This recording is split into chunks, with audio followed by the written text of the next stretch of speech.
Hey everyone, so I wasn't even going to have a National Coming Out Day video, obviously, because I didn't make one on National Coming Out Day, but a recent conversation sort of pushed me in the direction to make this video that you are about to watch. And this sort of relates to my coming out and I guess the way I feel about my gender expression now, and it's not the same for everyone, but the two definitely kind of informed each other throughout my life. I've actually made a couple coming out videos on this channel before, but I think this is going to be the one that's going to be the most in-depth that you're ever going to get from me. So to start off from the very beginning, I don't ever recall there being a time where I didn't know what a gay person was and what homosexuality was and what a queer person's life looked like. And really, I owe that to my parents and to my uncles, who they're now married and like legally, and before not so legally, but they were living together.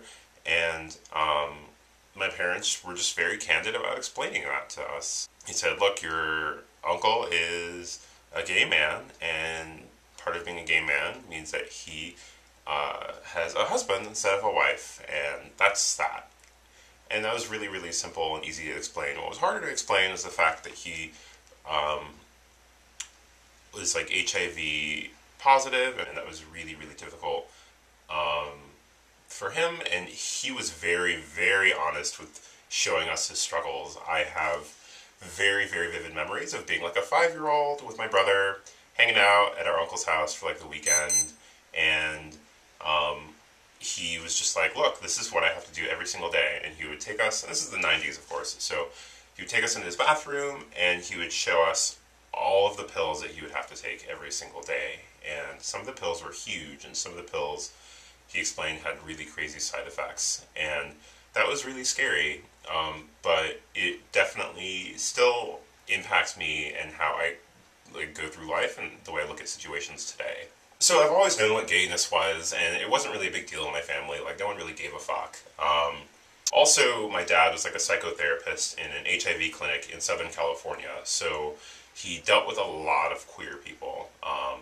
And so it just wasn't like a really big, it wasn't taboo in my family, that's what I'm trying to say. And so knowing that there were options from the start really helped me out, but it sort of created like this tension inside of me where, of course, everyone was really heteronormative growing up, and especially being a little boy and playing with other children, and there are just certain roles that people adopt in games and shit, where like you're the boy, so you're X, and she's the girl, so she's Y, and like you have to be tough and strong and the aggressor and all these different things, and she has to be, you know, the one to be saved, or the victim, or the temptress, like things like that.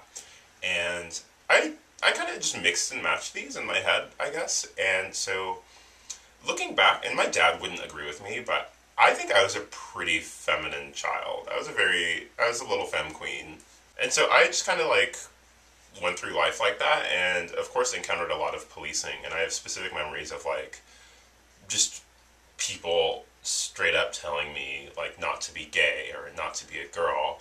And I remember like being like a 6-year-old or a 7-year-old on this playground telling these kids that like, "I know gay people, like, do you even know gay people? Like, my uncle's gay and he's amazing." Like all this crazy shit. Like, what the fuck was what was I thinking? But at the same time, this policing sort of planted seeds of insecurity in me, because it was the majority of people who felt this way that I encountered, and the minority was my family, the minority was my home. So I got really, really insecure, and I did feel different from other boys, of course. But basically, I was just a very like cheerful, precocious, like femme queen child until the death of my mom when I was 9 years old. That had a pretty profound impact on me, and I didn't really recognize it at the time, but it was like all of that energy was just sort of like sucked out, and I just became like a really, really quiet child.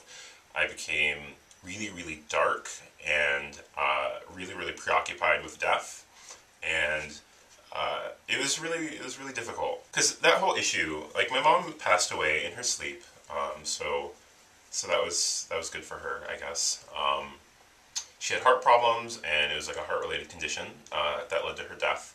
And at the time, it was just her, my brother, and I in our house, and my brother and I like found her, and I was like the last person to speak to my mom alive. And so that was really, really, uh, like, anyways, so it kind of just, like, turned out, like, this light that was inside of me when I was a kid, and, uh, I became, like, this really weird kid, this really quiet kid, and I was really, really awkward. I know if adult me encountered 9-year-old me, now, I would be completely freaked out by this child. And so I moved away with my dad because of some weird family issues that I don't want to go into right now. But my dad and I moved off to Colorado.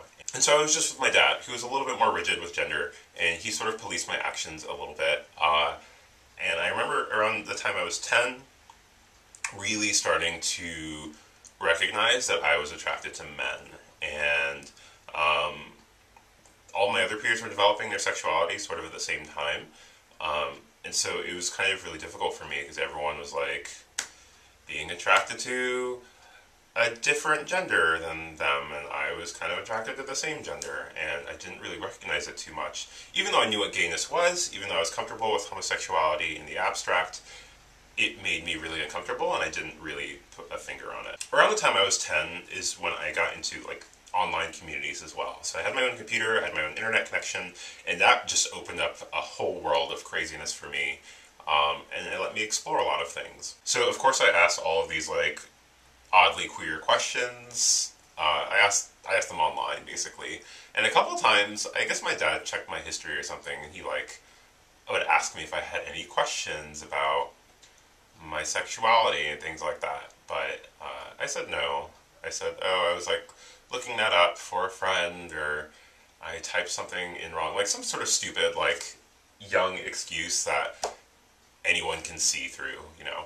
And so around the time that this all was going on, I sort of got into the whole goth thing, and I had, like, a weird goth phase. And looking back, that was sort of, like, I guess, like, this preoccupation with death and,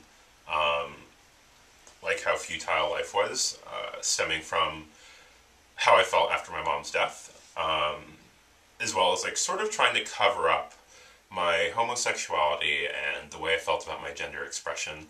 And being goth seemed like I could explore things like makeup and, like, nail polish and all these different sort of things, and it was just like, oh, he's the goth kid, so of course they do that. Which, of course, at the time is much, much better than being the gay kid, the really feminine boy. So I had a goth phase. As I entered middle school, it really, really became apparent to me that I was queer, that I was not straight, that it wasn't some weird, like, I don't know, phase, I guess. That's such a cliche, but I knew I was at least bisexual, and this is the terminology I had available to me at the time. And I had, like, weird middle school girlfriends, and it was all just so incredibly awkward. Like, kissing them was always really awkward. Nothing really progressed beyond, like, pecking them on the lips. There's one who had a really, really hot brother who was bisexual, and I knew, and he was, like, an older brother. He went to high school, and I totally remember just, like, thirsting after him, like, while I was, like, dating his, like, sister, and that was just such a mess. And around the time I first started high school is when I discovered the Logo channel, and it was much different than how the Logo channel is now. And so I would say that the Logo channel really helped me with identity formation, because there were just, like, whole days where Logo would just have, like, short films, like, short queer cinema festivals, like, on TV, and you would really get acquainted with a lot of stories of just, like, gay people, bi people, trans people, like, all these different things, people of color, and all these identities, and it was just really, really helpful. And I watched a lot of Logo in my room as a kid, and then, like, there'd be a knock on my door, and it'd be my dad or my brother, and I would quickly switch it over to the History Channel, and so that was just really, really funny. Also, by this time, I was like, okay, I'm gay. Like, I know I'm gay, so I'm not going to try to date any more girls. I'm just going to, like, ride this out, and when I'm 18, I will come out, and then I'll go off to college and live my gay life, and that'll be fine. But, like, right as I was starting high school, one of my friends came out as bisexual, and I was thinking, like, oh, like, people can come out now, and he didn't have a hard time with it, so And I sort of had this like vision develop in my head of having the ability to take a guy to prom. So I said, okay, I am going to come out. I want to have the ability to take a boy to prom, and it won't be awkward for me. And this is what's going to happen. And around this time, my friend who came out asked me, like, oh, are you straight? And I told him no. I told him I was bi, and that lasted a day, of course. I went on MySpace like later that night, and it just kind of changed my orientation on MySpace from like straight to gay, and then just told everyone I was gay afterwards, and like no one really gave a fuck. Also, this is a total side note, but it came to my attention recently that Jennifer Lawrence went to the same high school as I, at least that high school, and so while I was just kind of like in the cafeteria telling my friends I was gay, like Jennifer Lawrence is off to the side, like eating some like shitty hamburger or something, which is just hilarious to me. But so of course my friends didn't give a fuck because we were already like the weird kids at the school. And then I decided to come out to my dad maybe a week or two after that. And I was really, really nervous about that. Despite him being a psychotherapist for queer people, despite all that he told me about accepting gayness and it being perfectly fine. My dad even told me when I was like, maybe like 8 or 9, we were driving in the car once and he looked at me and he said, if you're ever transgender, please let me know, and I just want you to know that it's completely okay and it's fine, and I would really like to know sooner rather than later so we could help you with your transition before you get older. And like that's just really insane. Like I still kind of am blown away by that now, and yeah, even with the parent that accepting, I was still really really nervous about coming out. And so I actually called like one of the hotlines. I don't remember if it was like the Trevor Project or some shit, but I called some gay hotline, and I figured they were just like hotlines for any sort of use and not like suicide hotlines. Because I wasn't suicidal at the time. I was just really scared. And so I called, and the operator was just like, what's going on? And I told him I'm thinking of coming out to my dad, like right now, but I'm really scared. And he asked me like a very formulaic list of questions that basically were to assess my risk of being attacked or abused or anything. And I told him like, no, nothing like that's going to happen. And he sort of had this tone that's just like just fucking tell him then. And so I hung up and I went downstairs, and it was about 2, 3 in the morning, and my dad was watching TV or something really late, and I sat down next to him and I told him, and he said okay. And then I learned later that he like went off and like cried a little bit because I would have such a hard life and like all this shit, which totally isn't the case, but yeah, of course it was fine, and I lived a very merry gay life after that. I wouldn't necessarily say it ends there because, yes, my dad was accepting, and yes, my friends were accepting. I didn't really lose anyone. After that, I sort of moved around the country a little bit, and I sort of shed my goth phase, like my goth identity, mostly because I didn't really have to hide, I guess. I didn't really have to hide the fact that I was sort of interested in makeup sometimes, and I didn't necessarily need this like wall of being an other in front of me to distract people from the fact that I was really, really gay and somewhat effeminate. And so I very, very slowly sort of inched my way into a very comfortable identity. I don't think anything really got solidified though until I started making YouTube videos, and that was about a year or two after I came out. And I started just kind of making videos like every couple days, and all of you really helped me out. Like some of you are still with me from those days. So that was really great. Through YouTube, I met Justin. That just sort of has been like one of the greatest things that ever happened to me because that really, really helped me solidify a lot of things about myself. Because we would just talk.